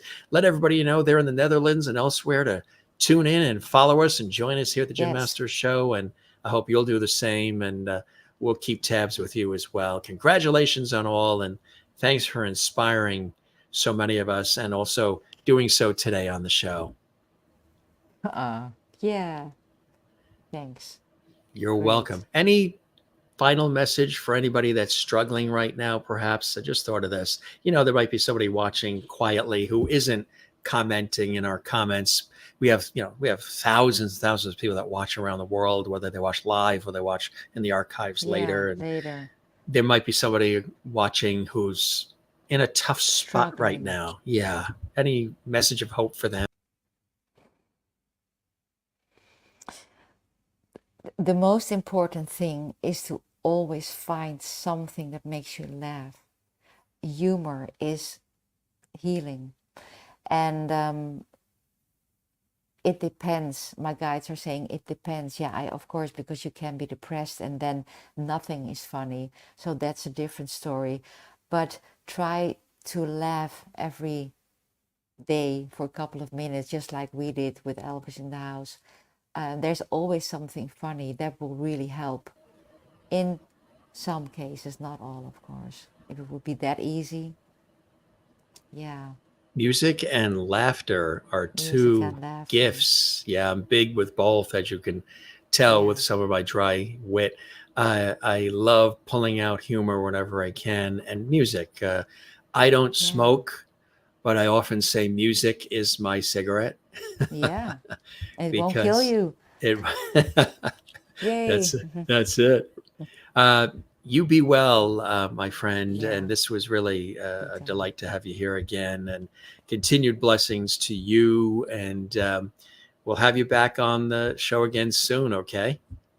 Great. Well, I hope you have a lovely weekend all. What would be a good way to say, see you later or take care in Dutch? I'd love to. Doei. I love that. I love that. Doei. Dewey. Doei. Dewey. That Oh, sounds that's so so sweet. innocent. That's Yeah, but it is. especially the way you're saying it. Yeah, but you do the hand move perfectly. Doei. I love it. Yeah. You can live here. I've been told that I do very well in like England and Ireland. And Yeah. when I was in Italy, they were like, oh my God, live here. We would swallow you up. We love the way Yeah. and Netherlands, I heard that too. Yeah, We'll it's give you interesting. free stroopwafels all day. That's our Right. promise. But then I'd have to be on those bicycles Yeah. all day to All work day. off the Yeah, soup yeah. waffles. You be Oh. well. I know we have our 2-hour goodbyes here. That's why I Yeah. don't say goodbye. I say see you later. Yeah, see you later. I say see Doei. you later. Dewey and Juanita in South Africa. Thank you, Barbara. And she Thank you, goes Veronica. Mooi loop, which in South African means walk well. Mooi loop. Mooi loop. I love Walk it. well. Well, Walk thank well. you. You be Walk well. well. Thanks so much, Thank you. Barbara. Okay, till next time. All right. Bye-bye. Cheers. Bye. Bye-bye now. Bye. Dewey, Doei. say goodbye to Elvis. He's Do you know Oh I my God. interviewed his cousin on this show, Donna Presley? You can see that No. episode on our YouTube channel, Jim Oh, Masters that's TV. interesting. I love Yeah, Elvis. if you love Elvis, I do.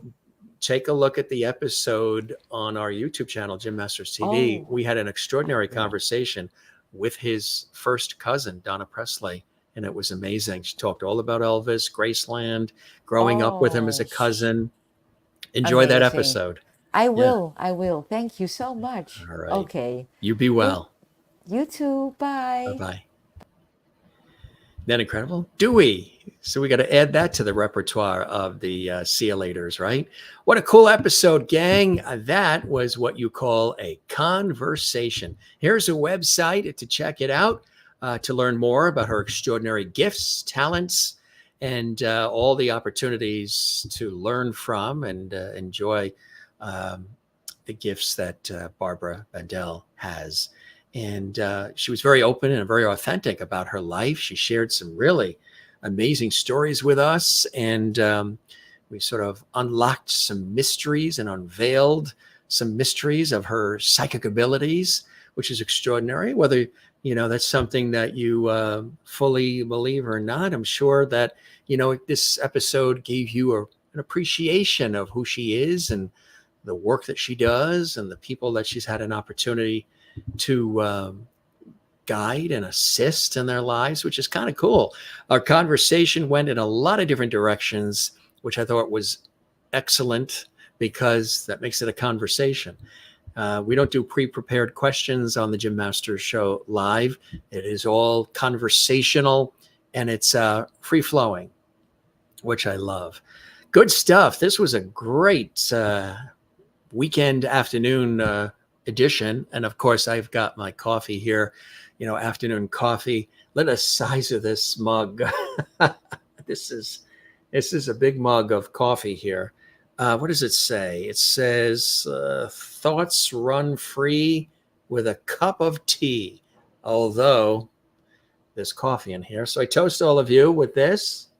And let me flip it around. I'm left-handed. We toast you and you and you and you. I used to do that a lot with the cup. We toast everybody. Good stuff, gang. Hey, I want to let you know we've had some amazing guests who've been with us all week long, some really extraordinary guests. Coming up this Monday, we're going to have a lot of fun because we have a celebrated, renowned, and extraordinary guest coming on. He's incredible. He's a ventriloquist, a singing ventriloquist. Matter of fact, he had a residency at the Tropicana Hotel in Atlantic City for many years, was an announcer. He was also a well-known radio DJ and announcer, comedian. And there is just one of the ventriloquist dolls that he works with. He's going to be with us. And it's a really interesting story, too, because he was diagnosed with autism as a kid. And ventriloquism, he always loved ventriloquism and ventriloquist dolls. And it actually helped him deal with that as a kid, the autism. And he's turned it into a brilliant career. He tours America and beyond. You know, he has sold out shows. He's really extraordinary. He's even a cartoon voice actor. Monday, he's going to be with us here on the Jim Masters Show, and it's going to be fantastic. Check out some of the past episodes that we've had. We have almost 1,000 shows. We're just a couple of shows away from 1,000 episodes in just 3.5 years, which is extraordinary. You can binge watch all the episodes. They're saved and archived on our YouTube channel. We thank Barbara for joining us here on the show. Beloved psychic medium, there's the book. Get it on Amazon and wherever books are sold. I think you're going to immerse yourself in some really, really fantastic reading. You're not going to want to put it down. And with holidays coming up, get a book for you and a book for somebody else you think would really appreciate it and enjoy it. Gang, you know how it goes. It takes a village. So if you enjoyed this episode, give it a thumbs up like on our YouTube channel. Before you go, just click like and definitely leave a comment. Even if you left a comment in the Lovely Hall chat room, leave a comment, drop a comment, interact. Let us know how much you enjoyed this episode, what it is you enjoyed about this episode here on the Jim Masters Show live series. So subscribe, comment, like, and when you do subscribe, those who haven't subscribed yet, click that notification bell so you'll be alerted. Like, this was a special time we did this episode. You would not have missed it live, because I know some of you like to be with us when the shows are live, if you had received the notification. So you get a little alert from us here at JMS about the times of the shows and the guests and everything else. You can always check our YouTube channel, Jim Masters TV, to see who's coming up or shows that you've missed. If, you know, life takes us in lots of different twists and turns. So if you ever miss an episode or you want to see an episode again, or you came in like in the middle of an episode, you know, oh, darn, I missed.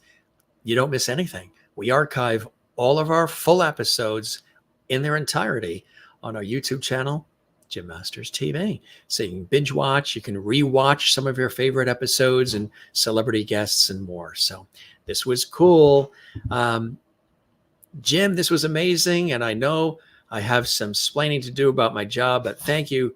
So, well, I understand, because I have so many hats that I wear, as you know very well, Maureen. You know, I'm always hosting this show, that show, I'm on air here, there, and everywhere. So I get it, how you're always running around and you love what you do. That's what it is. You love what you do.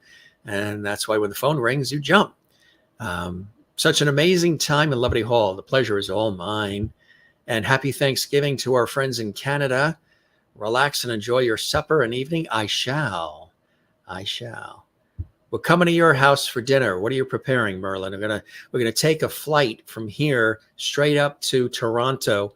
Pick us up at the Toronto airport. We'll have dinner at your house tonight, okay? Dinner at Merlin's. What are you gonna make? Well, it's Thanksgiving. Do you have turkey? I like the turkey with the mashed potatoes and the stuffing, like we have here. Lisa Barrett, thank you for watching in the United Kingdom. Lisa watches us regularly from the UK. We love our friends watching in the UK. It's so nice to have you here. Thanks for your comments. Thanks for your interactivity. And thanks for your support of our show. As always, people ask me all the time, how else can we support? Share the YouTube episode links for our series on your social media. Like our channel. Like our episodes. Subscribe. thank you to those of you who have subscribed. We welcome all new viewers and subscribers. There is, during the chats themselves or during the shows in the chat room, the JMS Levity Hall chat room, when the show's live, there's super chat, super emojis, super stickers. When you click on that, that actually helps support these thousands of hours of content we've been providing on this platform, on this series, the Jim Masters Show Live, and much more to come. So it helps us with that. Also, you can also support us regularly, even when the show isn't live. If you look at all the episodes, the description on the YouTube channel of the episodes, there's a little heart icon. And if you click on that, 24/7, 365, at any time, even when the shows aren't live, you can support us there as well. And we thank those of you who have done that. We know who you are, and means a lot. And it really does help us grow and keep this going. There's all the different, there's a lot of different fees involved, streaming costs, and this. It's a big, big, big monster we've created here. A master's, not mantra, a master's monster, the Jim Masters Show Live series. But it's a cool one to have all of you here. Good stuff. All right. Kathleen Walker says, thanks, Jim. Have a great weekend. You as well. For those of you watching live, it is the weekend. And Jen says, Jim, are you dressing up for Good Magical for the Halloween? You are. Ooh. When does Halloween fall? What day of the week? I got to take a look this time. Kathleen, thank you very much. Really nice blue, kind of goes in with the colors I'm wearing. That's very cool and very generous of you. Thank you, Kathleen Walker, watching in New York City, USA, showing her support for our series. We sincerely appreciate that from everybody that does that. And again, thank you very much for that wonderful gift that you sent, which was very, very special. She did that. She did a super sticker. And that's so kind of you to do that. And we really appreciate that, my friend. Kathleen sent us something very, very special for the birthday in September. And we just received it a few days ago. Let me see if I can reach over, because we have it here on set. It's over by the TV awards. Here it is. This came from Kathleen. I don't know if you guys saw it. We showed this, I believe, on the episode that Lou Costello's daughter, Chris Costello, was on this week. Lou Costello from Abbott and Costello, the beloved comedian Lou Costello, and Nick Santa Maria. If you didn't see that episode, it was classic. But this came in from, isn't that beautiful? I don't know if you could see it. It's really, really beautiful. And she says, Jim Masters, you shine like a star in your own special way and add a beautiful light to this world. Happy birthday. You're a star. 2023. That is nice. This is cool. This is one of the nicest gifts, that I've received during the birthday of many that came in. And thanks to everybody who sent cards, letters, and all the rest, and gifts you don't have to do, but we really appreciate that. And it's so kind of you to do that. This is very cool. So we have it over here with the awards over there. So it's there, but if you couldn't see it, that's cool, huh? Look at the way it shines there. Just wanted to show that because, I like to thank those who go out of their way to do special things like that. And Kathleen, you are a star. Everybody who watches this show and supports and just tunes in, we appreciate it. You got a lot of things you could be doing. So the fact that you stop by the Jim Masters Show and spend some time with us here live or Memorex in the archives, we appreciate it and value it very much. So thanks again for that beautiful gift, Kathleen Walker in New York City. Thank you, Juanita. It was terrific. Very, very nice birthday. Really thoroughly enjoyed it. And I appreciate that as well. You had a birthday as well recently. So happy birthday to you and anybody who's had a birthday. And good stuff. All right. An orange rug. You're seeing an orange rug? Somewhere in here, there's an orange rug. Oh no, you're talking about these. Those are like a mustard color. Maybe they look orange on there's one on each side. Maybe they look orange. I know orange is your favorite color. And gang, we're going to have a bite to eat. It's about 3:00 p.m. Eastern time, where this is the Eastern time zone where we are here in the United States in the New York area. We thank you for stopping by, JMS. Check out the past episodes. Look forward to presenting more great episodes of our series for all of you. And we thank you for being with us. We thank Barbara, and we thank all of you. It means the world that you're here. So for all of us, thanking you for your time this time. Till next time, I am your host, Jim Masters. Like, comment, subscribe, celebrating what we're doing, and we'll see you on the next episode of the Jim Masters Show Live. Thanks for being with us. Have a great day, and cheers.